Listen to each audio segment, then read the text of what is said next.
Item ಯಾವುದೇ ಇರಲಿ try ಮಾಡಿ ಆಚಿ ಚಿಕನ್ ಮಸಾಲಾ. LPGಗಳ ಸಾಗಾಟ ಕಂಪ್ಲೀಟ್ ಆಗಿ ನಿಂತು ಹೋಗಿದೆ ಅಂತ. ಹಾಗಾಗಿ ನಮ್ಮ ಭಾರತದ ಹಲವು ರಾಜ್ಯಗಳಲ್ಲಿ ಪರದಾಟ ಇದೆ. ಕಮರ್ಷಿಯಲ್ ಸಿಲಿಂಡರ್ಗಾಗಿ ಮತ್ತೊಂದು ಕಡೆ ಪೆಟ್ರೋಲ್ ಡೀಸೆಲ್ ಸಿಗುತ್ತಾ ಇಲ್ವಾ ಅನ್ನುವಂಥ ಆತಂಕ ಇತ್ತು. ಇದರ ಮಧ್ಯದಲ್ಲಿ ನಮ್ಮ ರಾಜ್ಯದಲ್ಲಿ ಆಟೋ ಚಾಲಕರ ಪರದಾಟ ಶುರುವಾಗಿ ಹೋಗಿದೆ. ಕಾರಣ ಗ್ಯಾಸ್ ಗೊಂದಲ ಈ ಕ್ಷಣಕ್ಕೂ ಮುಂದುವರಿತಾ ಇದೆ. ನಮ್ಮ ರಾಜ್ಯದಲ್ಲಿ LPG ಸಿಗದೆ ಮೂರಾಬಟ್ಟಿ ಆಗಿದೆಯಂತೆ ಆಟೋ ಚಾಲಕರ ಜೀವನ ನಡೆಸೋದು ಕಷ್ಟ ಆಗ್ತಾ ಇದೆ. ಗ್ಯಾಸ್ ಬಂಕ್ಗಳ ಮುಂದೆ ಕಡಿಮೆ ಆಗಿಲ್ಲ ಆಟೋ ಕ್ಯೂ. ಏನ್ ಹೇಳುತ್ತೆ ಸರ್ಕಾರ? ಇರುವ ಗೊಂದಲ ಪರಿಹಾರ ಮಾಡುವಲ್ಲಿ ಯಾಕೆ ನಮ್ಮ ಆಡಳಿತ ವ್ಯವಸ್ಥೆ ಕಂಪ್ಲೀಟ್ ಆಗಿ ಫೇಲ್ಯೂರ್ ಆಗಿದೆ ಅನ್ನೋದು ಪ್ರಶ್ನೆ. ಜಸ್ಟ್ ರಾಜ್ಯ ಸರ್ಕಾರದ ಪಾತ್ರ ಅಲ್ಲ, ಇನ್ಫ್ಯಾಕ್ಟ್ ಕೇಂದ್ರ ಸರ್ಕಾರದ ಪಾತ್ರ ಇದೆ. ಕಾರಣ ನಮ್ಮ ಹತ್ರ ಸ್ಟಾಕ್ ಇದೆ ಅಂತ ಹೇಳ್ತಾ ಇರೋದೇ ಪ್ರಧಾನಿ ನರೇಂದ್ರ ಮೋದಿ. ಸ್ಟಾಕ್ ಇಲ್ಲ ಅಂದ ಮೇಲೆ ಯಾಕೆ ಸಪ್ಲೈ ನಿಂತು ಹೋಗಿದೆ ಅನ್ನೋದು ಪ್ರಶ್ನೆ ಇದೆ. ಹಂಗಾಗಿ ಬಹುತೇಕ ಗ್ಯಾಸ್ ಸ್ಟೇಷನ್ಗಳು ಬಂದ್ ಆಗಿದೆ. ಕೆಲವೊಂದಷ್ಟು ಕಡೆ ನೋ ಸ್ಟಾಕ್ ಬೋರ್ಡ್ಗಳು ನೋಡೋದಕ್ಕೆ ಸಿಗ್ತಾ ಇದೆ. ಬೆಳಗ್ಗೆ 11 ಗಂಟೆಯ ಬಳಿಕ ಓಪನ್ನೇ ಆಗ್ತಾ ಇಲ್ವಂತೆ ಗ್ಯಾಸ್ ಸ್ಟೇಷನ್ಗಳು. 11 ಗಂಟೆ ಆದ್ರೂ ಕೂಡ ಓಪನ್ ಆಗ್ತಾ ಇಲ್ಲ ಅಂತ. ಬೆಳಗ್ಗೆ 8ರಿಂದ 11 ಗಂಟೆ ಮತ್ತು ಸಂಜೆ 5ರಿಂದ 8 ಗಂಟೆ ತನಕ ಕ್ಲೋಸ್ ಆಗಿರುತ್ತೆ ಗ್ಯಾಸ್ ಸ್ಟೇಷನ್ಗಳು, ಓಪನ್ ಇರಲ್ಲ ಅಂತ. 11 ಗಂಟೆ ಬಳಿಕ ಅದು ಕೂಡ ಕಾಟಾಚಾರ. ಕೆಲವರು ಓಪನ್ ಮಾಡ್ತಾರೆ, ಬಂದಾಗ ನೋ ಸ್ಟಾಕ್ ಅಂತಾರೆ. ಇಲ್ಲ ಇದ್ರೆ ಎಷ್ಟು ಜನಕ್ಕಾಗುತ್ತೋ ಅಷ್ಟು ಜನಕ್ಕೆ ಗ್ಯಾಸ್ ಕೊಟ್ಟು ಕಳಿಸ್ತಾ ಇದ್ದಾರೆ ಗ್ಯಾಸ್ ಸ್ಟೇಷನ್ ಅವರು ಅನ್ನುವಂಥ ಪರಿಸ್ಥಿತಿ. ಹಾಗಾಗಿ ಆಟೋ ಚಾಲಕರ ಪರದಾಟ ಈ ಕ್ಷಣಕ್ಕೂ ನಮ್ಮ ರಾಜ್ಯದಲ್ಲಿ ಮುಂದುವರಿತಾ ಇದೆ. ಈ ಬಗ್ಗೆ ಮತ್ತಷ್ಟು ಡೀಟೇಲ್ಸ್ ಅನ್ನ ಕೊಡ್ತಾ ಹೋಗ್ತಾರೆ ಹಿರಿಯ ಪ್ರತಿನಿಧಿ ಅಜಯ್ ಕುಮಾರ್ ಶೇಷಾದ್ರಿಪುರಂನಿಂದ ನೇರ ಸಂಪರ್ಕದಲ್ಲಿ ಜಾಯಿನ್ ಆಗ್ತಿದ್ದಾರೆ. ಅಜಯ್, ಇದು ಕೃತಕ ಅಭಾವನ? ನಿಜಕ್ಕೂ ಸ್ಟಾಕ್ ಇಲ್ವಾ? ಸಪ್ಲೈ ನಿಂತು ಹೋಗಿದೆಯಾ? ಕೇಂದ್ರ ಹೇಳ್ತಾ ಇರೋದು ನಮ್ಮ ಹತ್ರ ಸ್ಟಾಕ್ ಇದೆ, 2-3 ತಿಂಗಳಾಗೋ ತನಕ ಡೋಂಟ್ ವರಿ ಅಂತ ಹೇಳಿದ್ರು ಕೂಡ ಪರಿಸ್ಥಿತಿ ಯಾಕೆ ಹಿಂಗೆ ರಾಜ್ಯದಲ್ಲಿ ಅಂತ ಏನ್ ಹೇಳ್ತಿದ್ದಾರೆ ಗ್ಯಾಸ್ ಸ್ಟೇಷನ್ ಮಾಲೀಕರು ಅಂತ?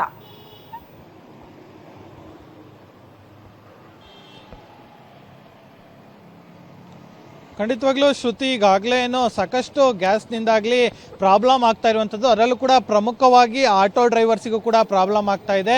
ಸೊ ಹೀಗಾಗಿ ಇವಾಗ ನಾನು ಶೇಷಾದ್ರಿಪುರಂನಲ್ಲೂ ಕೂಡ ಇರುವಂಥದ್ದು. ಇಲ್ಲಿರುವಂಥ ಗ್ಯಾಸ್ ಸ್ಟೇಷನಲ್ಲಿ ಬೆಳಗ್ಗೆಯಿಂದ ಒಂದಿಷ್ಟು ಗ್ಯಾಸನ್ನು ಕೂಡ ಫಿಲ್ ಮಾಡಿ ಕಳಿಸುವಂಥ ಕೆಲಸಕ್ಕೂ ಕೂಡ ಇಲ್ಲಿನ ಗ್ಯಾಸ್ ಸ್ಟೇಷನ್ ಅವರು ಕೂಡ ಮುಂದಾಗಿದ್ರು. ಆದರೆ ಇಲ್ಲಿ ಪ್ರತಿದಿನ ನಿಲ್ತಾ ಇದ್ದಂಥ ನೂರಾರು ಆಟೋಗಳಿಂದಾಗಿ ಇಲ್ಲಿರುವಂಥ ಸಾರ್ವಜನಿಕರ ರಸ್ತೆ ಆಗಿರ್ಬೋದು ಮತ್ತು ಪಾದಚಾರಿಗಳ ರಸ್ತೆ ಆಗಿರ್ಬೋದು, ಅದೆರಡಕ್ಕೂ ಕೂಡ ಸಾಕಷ್ಟು ಪ್ರಾಬ್ಲಮ್ ಆಗ್ತಾ ಇತ್ತು. ಹೀಗಾಗಿ ಶೇಷಾದ್ರಿಪುರಂ ಪೊಲೀಸರು ಕೂಡ ಒಂದು ನೋಟಿಸ್ ಅನ್ನು ಕೂಡ ಕೊಡ್ತಾರೆ.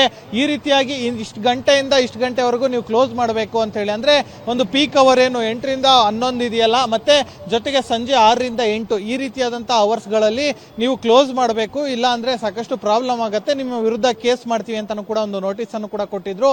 ಆ ಒಂದು ಕಾರಣದಿಂದಾಗಿ ಬೆಳಗ್ಗೆ ಇದ್ದಂತ ಗ್ಯಾಸ್ ಅಲ್ಲೂ ಕೂಡ ಈಗಾಗಲೇ ಕೆಲವೊಬ್ಬರಿಗೆ ಆಟೋಗಳಿಗಾಗಿರ್ಬೋದು ಮತ್ತೆ ಕ್ಯಾಬ್ಗಳಿಗಾಗಿರ್ಬೋದು ಗ್ಯಾಸ್ ಅನ್ನ ತುಂಬಿಸಿ ಕಳಿಸುವಂತ ಕೆಲಸಕ್ಕೂ ಕೂಡ ಮುಂದಾಗಿದ್ದಾರೆ. ಇನ್ನು 11 ಗಂಟೆಯ ನಂತರದಲ್ಲಿ ಅವರು ಮತ್ತೆ ಗ್ಯಾಸ್ ಅನ್ನ ಫಿಲ್ ಮಾಡ್ತೀವಿ ಅನ್ನೋ ಮಾತನ್ನು ಕೂಡ ಈಗಾಗಲೇ ಹೇಳಿರುವಂತದ್ದು. ಸದ್ಯ ಗ್ಯಾಸ್ ಇಲ್ಲ ಅಂತ ಹೇಳಿ ಒಂದು ಬೋರ್ಡ್ ಅನ್ನು ಕೂಡ ಹಾಕಿದ್ದಾರೆ. ಯಾಕಂದ್ರೆ ಮತ್ತೆ ಯಾರು ಬರ್ತಾರೆ ಅಂತ ಹೇಳಿ, ಯಾಕಂದ್ರೆ ಮತ್ತೆ ಟ್ರಾಫಿಕ್ ಆಗುತ್ತೆ, ಮತ್ತೆ ಸುಮ್ಮನೆ ಅದು ಲ್ಯಾಂಡ್ ಆರ್ಡರ್ ಇಶ್ಯೂ ಆಗುತ್ತೆ, ಮತ್ತೆ ಟ್ರಾಫಿಕ್ ಆಗಿ ಇವ್ರಿಗೂ ಕೂಡ ಸಮಸ್ಯೆ ಆಗತ್ತೆ ಅಂತ ಹೇಳಿ ಸದ್ಯಕ್ಕೆ ಈ ರೀತಿಯಂತ ನಿರ್ಧಾರಕ್ಕೆ ಬಂದಿರುವಂತದ್ದು.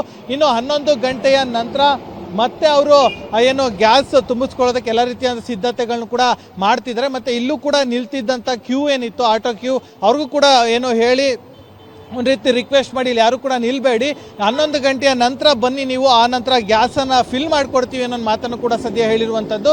ಬಹುತೇಕವಾಗಿ ಇವತ್ತು 11 ಗಂಟೆಯ ನಂತರ ಮತ್ತೆ ಇಲ್ಲಿ ಗ್ಯಾಸ್ ಹಾಕೋದಕ್ಕೂ ಕೂಡ ಎಲ್ಲ ರೀತಿಯಂಥ ಸಿದ್ಧತೆಯನ್ನು ಇಲ್ಲಿರುವಂಥ ಗ್ಯಾಸ್ ಸ್ಟೇಷನ್ ಅವರು ಸದ್ಯ ಮಾಡ್ಕೊಂಡಿದ್ದಾರೆ ಅಂತಲೇ ಹೇಳ್ಬೋದು ಶ್ರುತಿ. ಓಕೆ ಅಜಯ್, ಧನ್ಯವಾದಗಳು ನಮ್ಮೆಲ್ಲ ಮಾಹಿತಿಗೆ.